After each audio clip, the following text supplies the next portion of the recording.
နှစ်ပြောသည်စာပြီးတိုင်းအခွန်ကိုပြစ်လွှင့်ပစ်နေတယ်ဒါပေမဲ့သင်မသိတဲ့အချက်ကနှစ်ပြောကိုမှာပိုတက်ဆီယမ်ဖော့စဖေရတ်ကယ်လ်ဆီယမ်ဓာတ်တွေကျွဲဝါစွာပါဝင်ပြီးအပင်အတွက်အကောင်းဆုံးသဘာဝမြေစွာဖြစ်တယ်ဆိုတာပါဒီနေ့ငှက်ပြောကုန်ကိုမြေစွာအဖြစ်၃နည်း၃မျိုးကိုပြောပြပေးမယ်ငှက်ပြောကုန်မြေစွာ၃နည်း၃မျိုးကိုအသေးစိတ်ပြောပြပါမယ်နီလန်တစ်ငှက်ပြောကုန်ဓာတ်ရိုက်မြေစွာနီးငှက်ပြောကုန်ကိုအတုံးသေးသေးလေးတွေလှီးပါအပင်ရဲ့ခြေရင်းသားကမြေစီလွာထဲမှာ2လက်မကနေ3လက်မအနက်ထိတူးပြီးငှက်ပြောကုန်အတုံးလေးတွေထည့်ပါပြီးရင်မြေဖုံးပါဒီနည်းကနှေးပေမဲ့ရေရှည်အာနိသင်ရှိပါတယ်နီလန်နှင့်ငှက်ပြောကုန်ရေစိမ်နီးငှက်ပြောကုန်2လုံးကနေ3လုံးကိုအတုံးသေးသေးလေးတွေလှီးပါရေ1လီတာထဲထည့်ပြီးအဖုံးအုပ်ပါ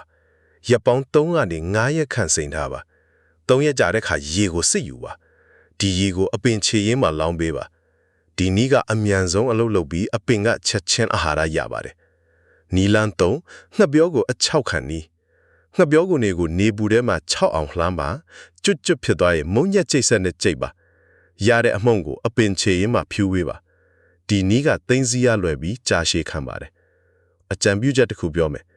ငှက်ပြောကိုမြေစွာကပန်းပွင့်တဲ့အပင်နဲ့အသီးတွေအတွက်အကောင်းဆုံးပါ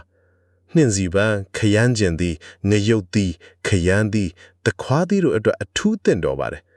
ပိုတက်ဆီယမ်ဓာတ်ကအသီးကိုချိုစေပြီးပန်းကိုပူပွင့်စေပါတယ်နောက်ထပ်အကြံပြုချက်